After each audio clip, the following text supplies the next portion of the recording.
Hey, what's up, everybody? I want to welcome you to another episode of the Dreamers Pro Daily Recap, where we give you a recap of all of the hot topics that we covered that day. You can catch them in their long format and also catch it fully streaming for free on Apple Podcasts.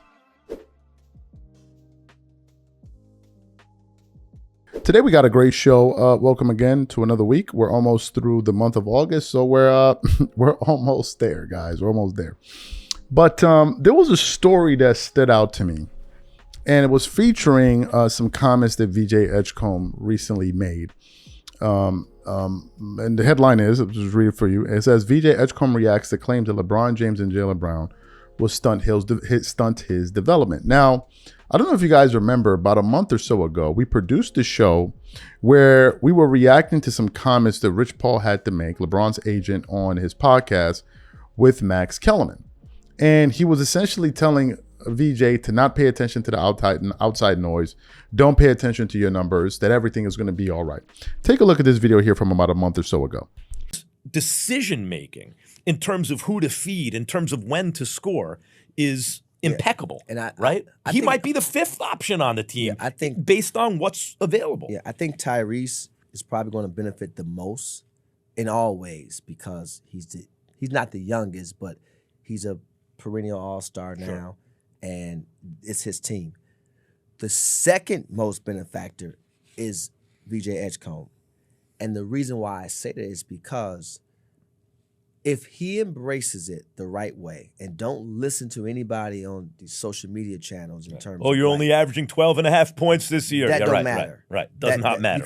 Because points don't necessarily equate to a deal all the time. I think people get that's so confusing.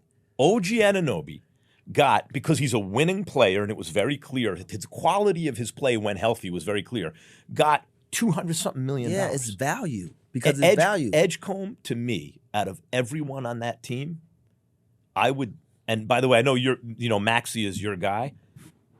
I might take Edgecombe's future over everyone. Edgecombe, as a rookie, did a couple things. First of all, he's very athletic, and secondly, he can shoot.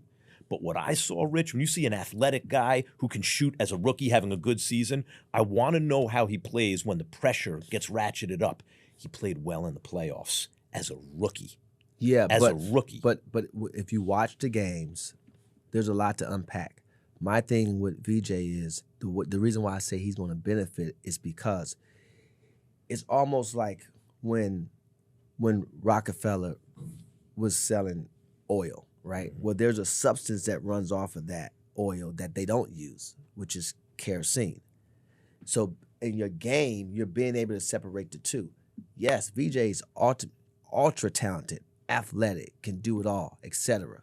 But sometimes me being able to do it all can lead to, maybe it's a bad shot attempt. Right. Maybe it's not understanding time and possession. That's a great analogy or metaphor. Great metaphor. So when you think about it, the reason why I say he's going to benefit because now he's going to be able to become such an efficient player and understanding, more importantly, I told Tristan this when LeBron came back to Cleveland.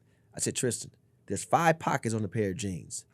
That little one, be right there because you're going to benefit so much from that. Tristan was averaging like 8 points and 8 rebounds and got $82 million. Right. I totally, I agree with everything you're saying, by the way, every word. The most dangerous kind of team is the kind of team where you have players capable of doing much more than they're doing, but on this team, that's what they have to do because what that really indicates, and by the way, this was MJ's whole game. When people look at Kobe and they go, Kobe improved on MJ and da-da-da-da. But actually, MJ was more efficient. MJ dribbled less. MJ, when you watch MJ, the big difference to me between him and other players was he didn't do a thing he didn't have to do. And if Edgecombe can learn that stuff, which is you're saying get rid of the kerosene, right? Great. So you saw that video there. Well, that directly ties into what we're discussing today.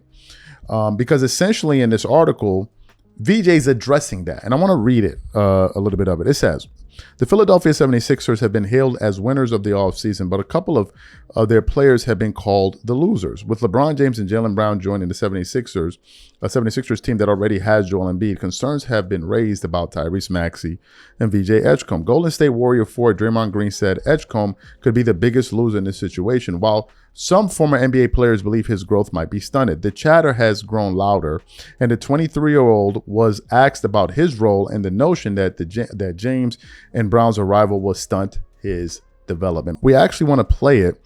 It's a reel, I believe, from NBC Philly of VJ Edgecombe actually responding to what was said, and then we're going to come back and continue on the show. Take a listen to what the young man had to say here. Some fans were worried that it might stunt your development, having LeBron, baby, Usher. How do you view that, and kind of what do you envision your role in this season? I mean, it don't matter what happens. It's always gonna be someone always gonna have something to say. But like I said, I just want to win. That's me. I just want to win, and I'm gonna still be aggressive. I'm gonna still be myself. You know, if that comes with less shots or more shots, who knows? I don't know how the course of the game is going to go, so I'm just excited to play alongside my teammates. I feel like we have a chance to do something really special, and I'm glad to be a part of it. Fantastic. So you heard what he had to say. Let's continue on. It says, Edgecombe smirked as the question was being asked, and it's clear he isn't too worried about this. Before James signed with the 76ers, the young guard made it clear it would be amazing if he came to Philly. Sure, Edgecombe touches and shots are now likely to go down compared to his rookie season, but he is excited to play with James and learn from him. What are my thoughts about this? This is the formula of success when you play with LeBron. Somebody's numbers got to go into the toilet. Somebody got to be the scapegoat. Happened at every stop. Happened in Miami, that person was Chris Bosh. Went to Cleveland, that person was Kevin Love. Went to the Lakers, that person at certain points was Anthony Davis. All right, Anthony Davis became the odd man out. And now it's most likely going to be VJ because, one, he's the younger guy, one of the youngest guys in that starting lineup. So you have that. Number two, he is not LeBron and these guys, so he's not going to have a lot of people in media defending him. If media members had to choose between who they're going to put blame on, between LeBron James and VJ Edgecombe, like, come on, VJ, you're going to be the one that's going to get blamed. And my take is this, man. Obviously, you want to sacrifice and kind of help your team win championships, but you also have to understand that this is a guy that's a young player. And players at this point in their career, they want to make a name for themselves. Same thing Shaq said. They want to make a name for themselves, number one. Number two, they want to play well enough so they can get that big contract, which is what every player that has high aspirations in the NBA wants to do. They want to get a big payday, which is totally understandable. And they want to establish themselves. And this could kind of point him in a particular trajectory going. Now, it doesn't mean that he can't grow into a great player. We've seen players that were kind of like role players to start off and they blossomed. Perfect example of that is James Harden. James Harden, when he was playing with the Oklahoma City Thunder, he was coming off the bench. And then later on, he went to go play with Houston and he became the James Harden that we all know. So it's not like as if we haven't seen players that blossom into great players and top 75 players. We've seen it before. But this is something that's going to have to be factored in, right? He's going to have to factor in. A lot of people LeBron fans wanted Austin Reeves to take a step back, take less money for the billionaire. You can't even make this stuff up. They wanted Reeves to take less money for a guy that's made over $500 million in just earnings in the NBA. He wanted that guy to take less money. Reeves was like, no, I'm going to take the money that I can get all of it. So I think this is something that we're definitely going to have to pay attention to because someone is going to have to sacrifice. And I saw a quote, I think it was from Tyrese Maxey, where he said, you can't have any big egos on this. You can't have any egos on this team. And I'm like, all right, okay, good luck with that, buddy. Good luck with not having any egos on this team.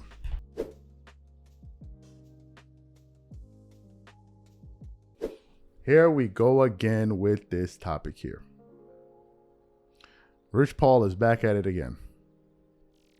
Back at it again. I came across a video here earlier today on X, and I want to read the description. It says, Rich Paul says LeBron James winning another championship does nothing for his legacy. And when I first read that, and I'm sure when I'm reading to you guys, you're like, that's interesting. Because one would think that by him winning this championship, his fans will definitely use that as an argument tool to go out there and say, oh man, this guy's a GOAT. You see, he won his 5th championship in year, blah, blah, blah, blah, blah.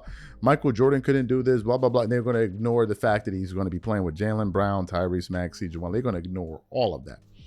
And then pretend like Michael Jordan was playing with these amazing players in his fort. Like, they're going to do all of that, right?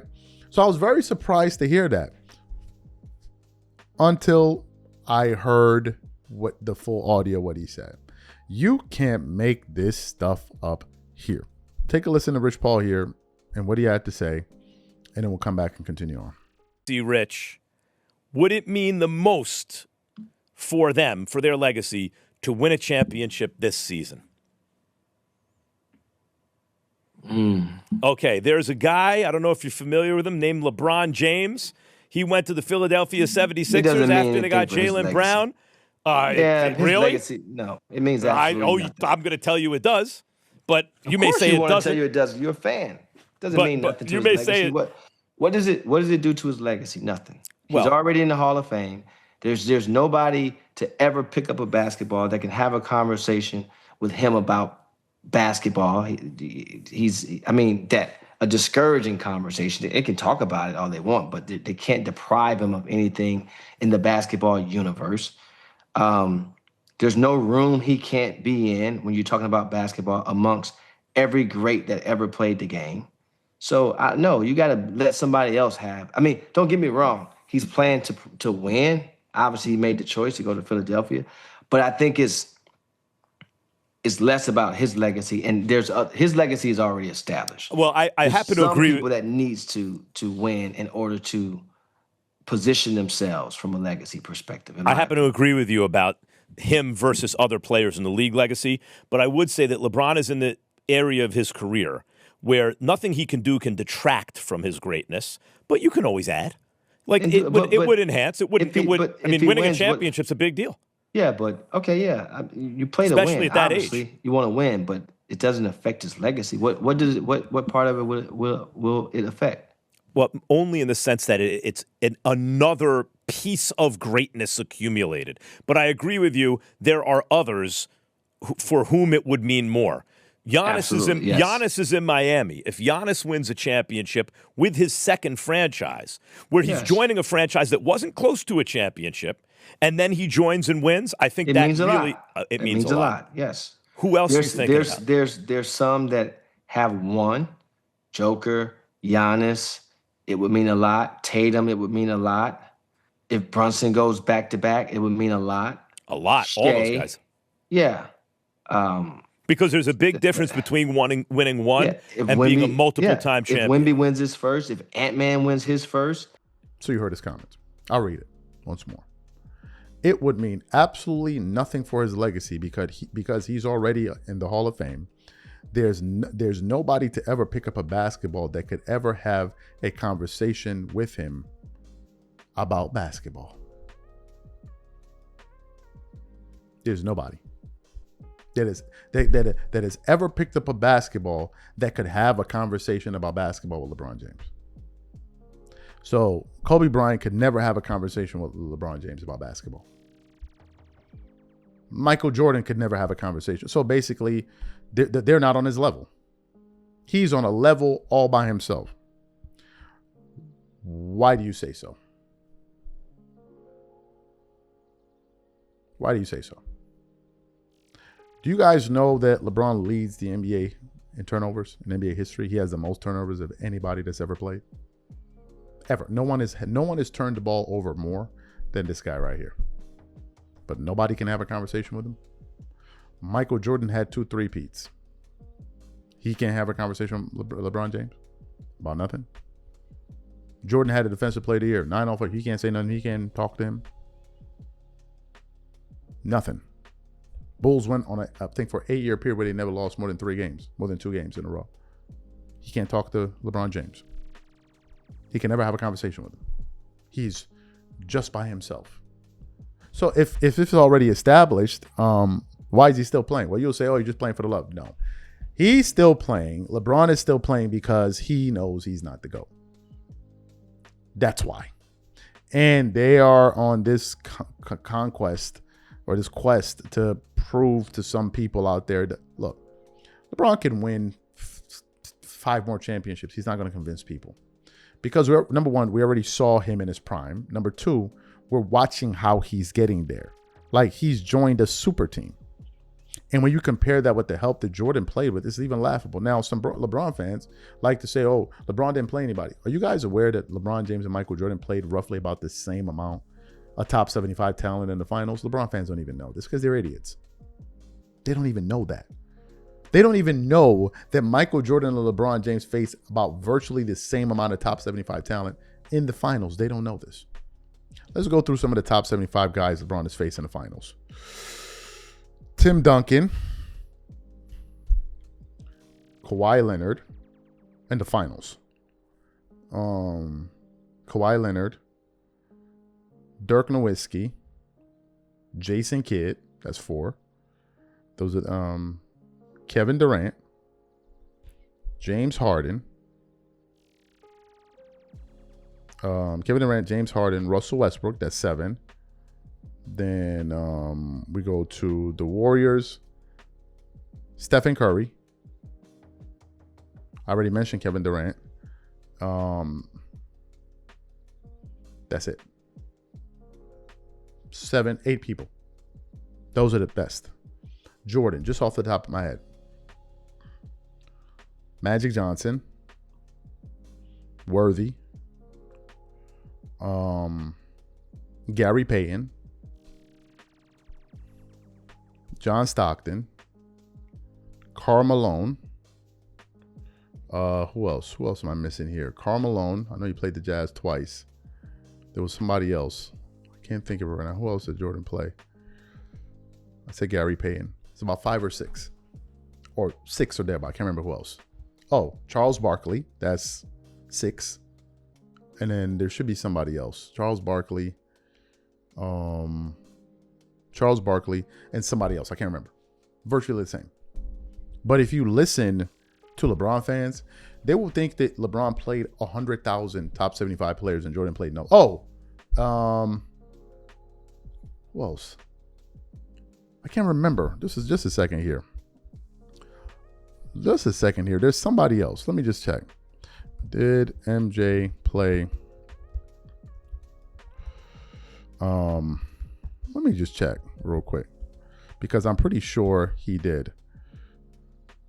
Yes, exactly. And then of course he played against. Let me see. Yes, he did. And yes, Clyde Drexler. There you go. That's 7. In the 1992 NBA Finals. Yes. The Portland Trailblazers. So 7. LeBron has played 8. Michael Jordan's played against 7. But if you leave it up to LeBron fans, they'll say Michael Jordan. The LeBron fans are idiots. Do you know why?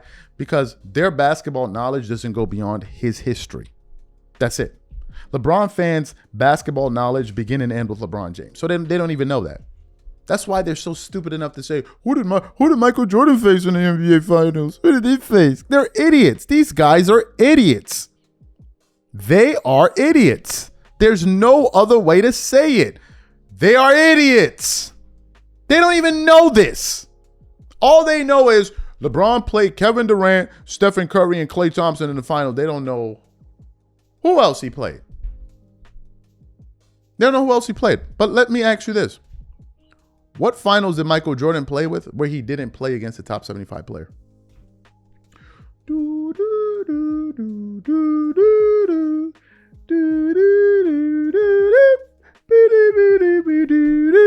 Which one was that?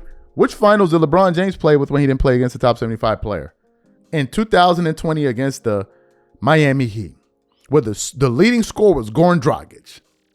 He played against a team that didn't even have a top 75 player in the finals, but want to talk about competition. These people are idiots. I rest my case.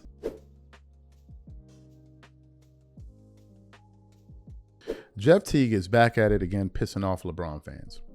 The last time Jeff Teague went out there and pissed off LeBron fans was when he said LeBron James was using PEDs in 2000 and I think 18 or one of those years. I forgot the year was, right?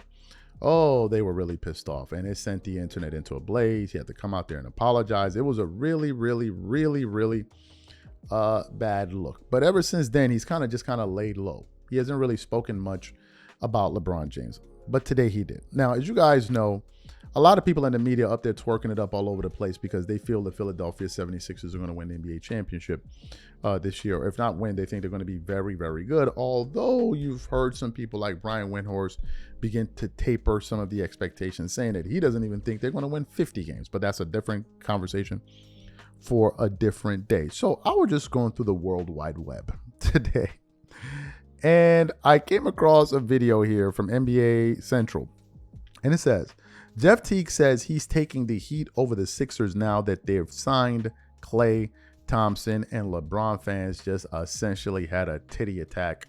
So we want to play what Teague had to say on the show, Club 520, and then we're going to come back and continue on the show. Take a listen to his comments here. 2 in the vet minimum. How y'all feeling, man? How's the roster shaping up? It's a good pickup because he guard too. They got a great defensive team. Yeah. Now, is he coming off the bench? Because I've been seeing they said Tim Hardaway Jr. Will be 6th man in the squad, but y'all think Klay? We got a squad, boy. Yeah, I Klay. told y'all. What I say? The Heat start. was gonna be better than the Sixers. They was killing you for that too. They cooking. They was on right that. now. I know I always say stuff But early y'all, and everybody. Nah, They y'all just can't get on this Klay train. I was talking Oh, about I'm not on that defensive train. standpoint. I said Now, don't defense. get hyped. He can shoot the You ball. know, don't get on Klay train. It's cool. Yeah, in the year of our Lord It's Bradley 2026. Beal's spot, but I thought, respect the We Klay. just need you to shoot threes and guard. So That's what he gonna do. That's all we need. Honestly, I don't even really need you to guard because in 2026, I'm not relying upon Klay Thompson to lock up, but just knock his threes down. They all guard, so they got a good ass.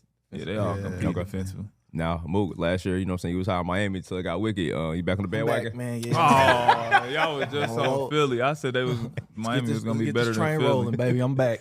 Damn, the East is raw. So we got Giannis. Oh, clip that up. Be here and say that again? The guys, they listened to me, bro. The East was mid. Took all the players and brought them out there, bro. So we got. The real conference. So we got Bam, Giannis, Klay, Wig, Tim Hardaway Jr. Davion Mitchell, There Tim we go. Hardaway off the pond. Tim Hardaway off the pond, And Bobby Ryan. Portis off the pond. Bobby That's a Portis, fact. That's a nice. That's We got a nice 7. Ryan Nice. Conwell. Ryan Conwell's there. Shout out to Ryan, boy. Damn, Bobby Portis off the bench is going. I like old buddy too, Nikola Jovic. Jovic. Yeah, he's solid, bro. Yeah, Yeah. he ain't bad either. Hell, Larson ain't weak either. I don't know how much minutes he's going to get as a That nigga guard, named but Myron on. Who's Myron? Myra Gardner? Shout out to Yeah, him. we all right now, man. I'm not mad at it. Yeah, I think that gets, and Trey Donaldson, I don't know if he'll get minutes as well, but Miami, he is raw. But obviously the guard position a little bit tricky. You know what I'm saying? They get somebody else to fill that playoff roster spot. But so far, they got what it takes, man. Don't How let y'all us feeling? find another guard, like Yeah. point guard. Don't let Drew Holiday.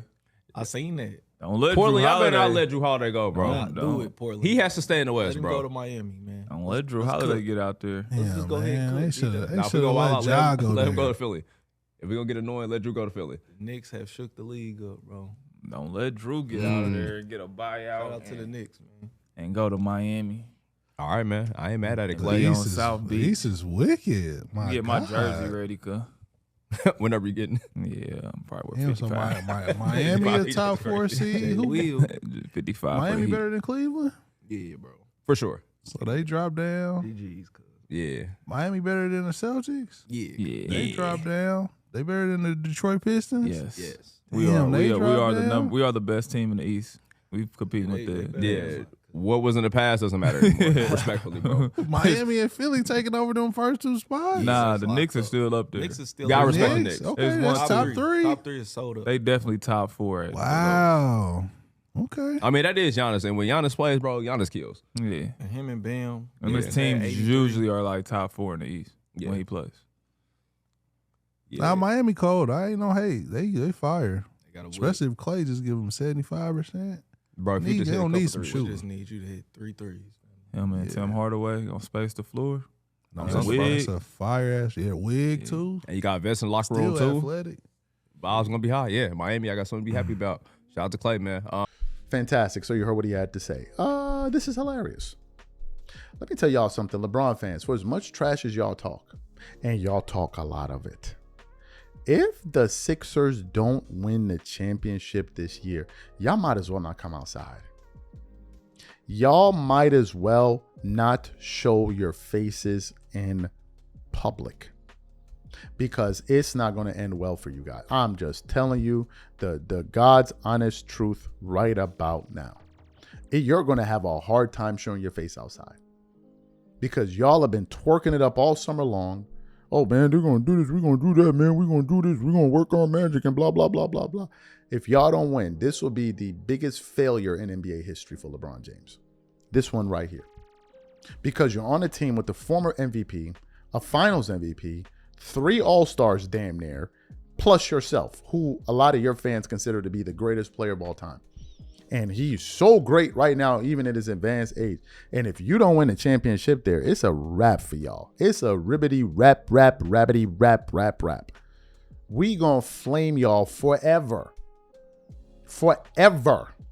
It's gonna be like a flame in Helheim. That fire is never going out.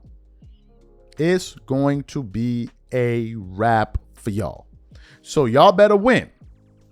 With as much trash as y'all been talking, and how y'all feel y'all gonna do this, and how y'all feel y'all gonna do that, and oh man, it's the LeBron effect. This the LeBron effect. We better see the effect.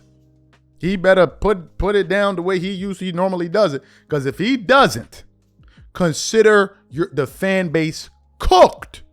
We are gonna flame y'all from dusk till dawn. No breaks, nothing. Y'all better win because y'all talk a lot of trash as a fan base. A lot of it. Y'all better show up when it's time to show up. If they lose, oh man, it's over. It is over for y'all.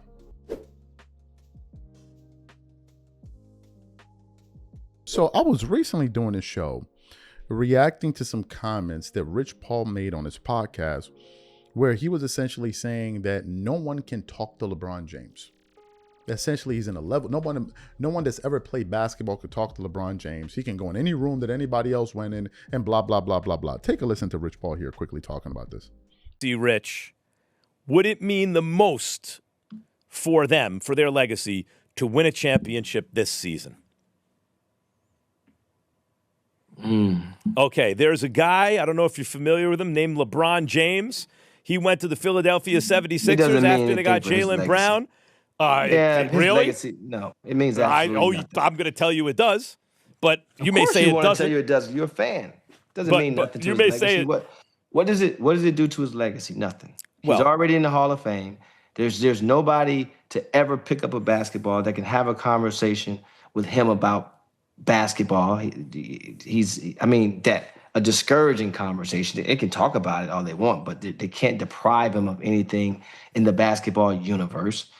There's no room he can't be in when you're talking about basketball amongst every great that ever played the game. So no, you got to let somebody else have. I mean, don't get me wrong. He's playing to win. Obviously, he made the choice to go to Philadelphia, but I think it's less about his legacy, and his legacy is already established. Well, I happen to agree. Some people that needs to win in order to position themselves from a legacy perspective. I happen to agree with you about him versus other players in the league legacy, but I would say that LeBron is in the area of his career where nothing he can do can detract from his greatness, but you can always add. Like it would enhance. It would. Winning a championship's a big deal. Yeah, but okay, yeah, you play to Especially win. at that Obviously, age. you want to win, but it doesn't affect his legacy. What part of it will it affect? Well, only in the sense that it's another piece of greatness accumulated. But I agree with you. There are others for whom it would mean more. Giannis is in Miami. If Giannis wins a championship with his second franchise, where he's joining a franchise that wasn't close to a championship, and then he joins and wins, I think that really it means a lot. Yes. Who else are you thinking about? There's some that have won. Joker, Giannis, it would mean a lot. Tatum, it would mean a lot. If Brunson goes back to back, it would mean a lot. A lot. All those guys. Yeah. Because there's a big difference between winning one and being a multiple-time champion. If Wemby wins his first, if Ant-Man wins his first. So you saw that there. So during my rebuttal, I just began to just go through a little bit of NBA history, because one thing you know, and you must know, is that LeBron fans know nothing about NBA history. I'm not saying that I'm an NBA history historian. No, I'm not. There are people that know much more than me about NBA history, and I learn from their channels. A lot of guys, right? Too Raw, what is it? Sports and Fitness Rants, just to name a few. There are guys that know more than me. I'm still learning from them, right? Everybody has what they specialize in, and I'm not a know-it-all. Some people like to say they know everything. I'm not a know-it-all. I can still learn something, right? But what I know about LeBron fans is that they know everything about LeBron's history and nothing about Michael Jordan or anyone else's. That's why they're so bold with the comments that they make. And one of the things LeBron fans have always said is that Michael Jordan didn't play against anybody. Michael Jordan didn't play against anybody. Meanwhile, LeBron played against the whole world. The whole world, right? So I just did a little bit of digging to find out how many top 75 players did LeBron James play in the finals versus how many top 75 players did Michael Jordan face in the finals. Let's look at who LeBron played. Tim Duncan, let's go to Spurs. He played against Tim Duncan. He played against Kawhi Leonard, right? You remember them. Then the second time he went to the finals, although Kawhi wasn't on the first team, but he plays against Tim Duncan and Kawhi Leonard. Then the second time he went to the finals, he played against Dirk Nowitzki, right? And that's the last person I forgot. He played against Dirk Nowitzki and Jason Kidd, so that's 4, right? Then he went to the finals again and he played against KD, Stephen Curry. Then he went against KD, Russell Westbrook, James Harden, and then finally he played against Stephen Curry. So LeBron in his entire NBA career, and the 10 times he went to the finals, he's played against 8 top 75 players. 8 of them. Not mentioning the fact that, however, when he went to the finals, let me tell you the amount of top 75 players he's played with as teammates in the finals. Jordan played with 2, Scottie Pippen and Dennis Rodman. LeBron has played with Anthony Davis, Dwayne Wade, who else? Why can't I think of it? Anthony Davis, Dwayne Wade, I can't remember any of the people, but I know he's played with a few guys in the final. I just can't remember. I don't know why I can't remember, but I had a brain freeze there. But anyway, so those are the players that he's played with. Now, let's look at the players, the top 75 guys that Michael Jordan played against. I can't remember. I don't know why I'm having a brain freeze there, but maybe I'll come back to that later. Michael Jordan played against Clyde Drexler, the Blazer. That's 1. Karl Malone in Stockton, Charles Barkley, Magic Johnson, Worthy, although I think Worthy only played for like 2 or 3 games or so, 2 games or so, and Gary Payton. So that's 7, right? LeBron has played against 8. Jordan has played against 7. Now here's the kicker. And this is why I said in the title, devastating evidence comes out showing Michael Jordan faced more talent in the NBA Finals than LeBron James. You would be looking at this number and saying, no, that's wrong. Because LeBron played against 8 guys, whereas Jordan played against 7. But here's the kicker. What NBA Finals did Michael Jordan play in where he didn't face at least one top 75 guy? What finals was that? There were no finals. In every finals that Michael Jordan played in, he played against at least one top 75 caliber player. LeBron played in the finals where he played against the Miami Heat. There were no top 75 players on that roster. The leading scorer for that team was Goran Dragic. Bam Adebayo got hurt, and Jimmy Butler was banged up all throughout that playoffs run, that finals run. So wait a minute. You guys are always telling me that LeBron faced more competition in the finals. There was a finals that he played where he didn't even play against one top 75 guy. But he played more competition than Michael Jordan. How do you reconcile that? How do y'all explain that? This information was always there. It just took a little bit of research. Most people, or people that know basketball history, know this, but you don't sit down and think about this stuff every single day. But this is the proof that Michael Jordan actually played more talent. That LeBron's 4th ring, he was an overwhelming favorite. Overwhelming. And didn't have one top 75 player to play against. But that was the hardest finals championship in NBA history, and LeBron played more. LeBron fans are idiots. There's no other way to say it. They don't even know that throughout LeBron's Eastern Conference tenure in the East was never the stronger conference in the West. They don't even know that the last time the Eastern Conference was stronger than the West in terms of winning percentage was when Jordan played in it. They don't even know that the Eastern Conference had a higher win percentage than the Western Conference did. But Michael Jordan didn't play anybody. What does that mean? That means that Jordan it's like the equivalent of Jordan going to the finals 6 times playing in the West. LeBron went to the finals, 9 times playing in the East. A weaker conference. Jordan did it 6 times playing in a tougher conference. So this is the proof.